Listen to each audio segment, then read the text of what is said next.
जब किसी इंसान को ट्रेडिंग के बारे में पता चलता है तब वो यूट्यूब में जाता है और ट्रेडिंग सीखने की कोशिश करता है। लेकिन अफसोस, यूट्यूब से ट्रेडिंग सीखने के बाद वो प्रॉफिट नहीं बना पाता। तो फिर क्या करें? हम कैपिटल का जुगाड़ करें या फिर किसी का कोर्स बाय करें? नहीं, किसी का कोर्स खरीदने की ज़रूरत नहीं है। ज़रूरत है कि तुम्हें सही तरीका मालूम होना चाहिए ट्रेडिंग सीखने का, बस। और वो सही तरीका क्या है?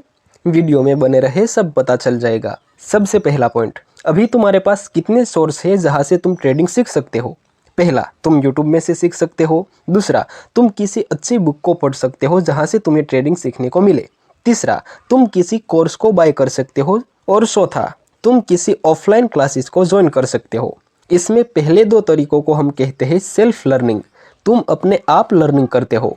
और इसमें महंगाई की बात करें तो इसमें सबसे ज़्यादा कोई क्लासेस होगा वो महंगा होगा, उससे कम महंगा होगा किसी का कोर्स बाय करना। उससे भी सस्ता है कि तुम कोई अच्छी बुक को परचेस कर लो ट्रेडिंग के रिलेटेड।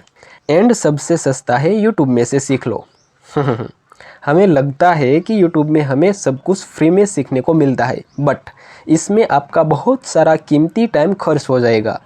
लेकिन सही गाइडेंस मिलने के बाद सालों का काम तुम कुछ महीनों में कर सकते हो। अब मैं तुम्हें 5 पॉइंट्स बताऊंगा जिससे तुम YouTube में से ट्रेडिंग सीख सकते हो बड़े आराम से। जिसमें थर्ड पॉइंट और लास्ट पॉइंट को बिल्कुल भी मिस मत करना, ये सबसे इम्पोर्टेंट है। ओके, फर्स्ट पॉइंट, YouTube में जब हम कोई चीज़ सीखते हैं तो गलती क्या करते हैं पता है? वीडियो को शुरू करके हम स्क्रॉल करते रहते हैं। मान लीजिए कोई बंदा आपको 80% एक्यूरेसी वाली स्ट्रेटजी सिखा रहा है, उसमें आपका पूरा फोकस तो है ही नहीं। इस तरह से तुम शायद 50% नॉलेज ही कैच कर पाते हो या फिर उससे भी कम। इसलिए जब भी तुम लेक्चर देखो तो पूरे फोकस के साथ देखो। सेकंड पॉइंट, आपने शायद बहुत सारे वीडियो देखे होंगे ट्रेडिंग स्ट्रेटजी के रिलेटेड और स्टॉक मार्केट के रिलेटेड। मुझे बताइए उनमें से कितनी स्ट्रेटजी आपको अभी याद है?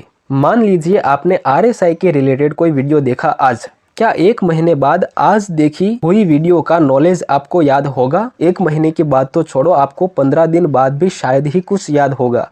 तो जब भी तुम कोई ट्रेडिंग स्ट्रेटजी के बारे में सीखते हो या फिर कोई इंडिकेटर के बारे में नॉलेज लेते हो यूट्यूब से, तो सामने वाला बंदा जो भी बोल रहा है उसकी एक एक इम्पोर्टेंट बात अपनी नोट्स में लिख लो।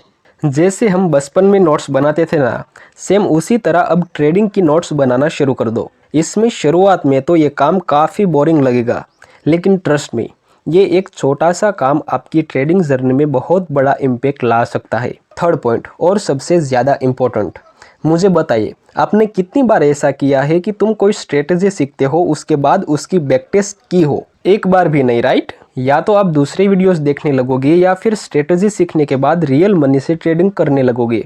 अरे भाई, पहले उस बंदे ने जो स्ट्रेटजी सिखाई है उसकी बैक टेस्ट तो कर लो। कई लोग मुझसे पूछते हैं कि सर बैक टेस्ट कितनी बार करनी चाहिए?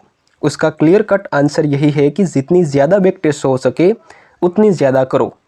कोई भी स्ट्रेटजी की बैक टेस्ट मिनिमम 100 बार तो होनी ही चाहिए। आप खुले दिमाग से जितना ज़्यादा चार्ट देखेंगे उतना अच्छा रहेगा। फोर्थ पॉइंट, मान लीजिए आप आज डबल बॉटम और डबल टॉप के बारे में सीखते हैं, उसकी आपने नोट्स भी बना ली, बैक टेस्ट भी कर ली 100 बार। क्या इतना काफ़ी है?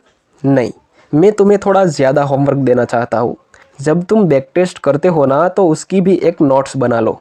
मान लीजिए आपने 100 बार बैक टेस्ट की डबल बॉटम और डबल टॉप के ऊपर, तो वे 100 के 100 ट्रेड का डेटा आपके पास होना चाहिए, जिससे आपको ये पता चल जाएगा कि ये स्ट्रेटजी कितनी बार काम करती है।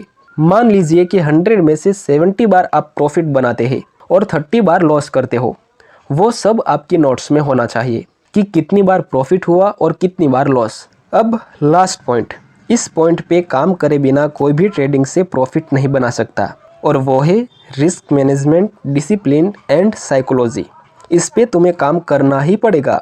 जितना टाइम तुम कोई स्ट्रेटजी सीखने में देते हो उससे डबल टाइम दो discipline, risk management and psychology को सही करने में। अगर तुम 3 घंटे कोई स्ट्रेटजी सीखते हो तो 6 घंटे डिसिप्लिन पे काम करो।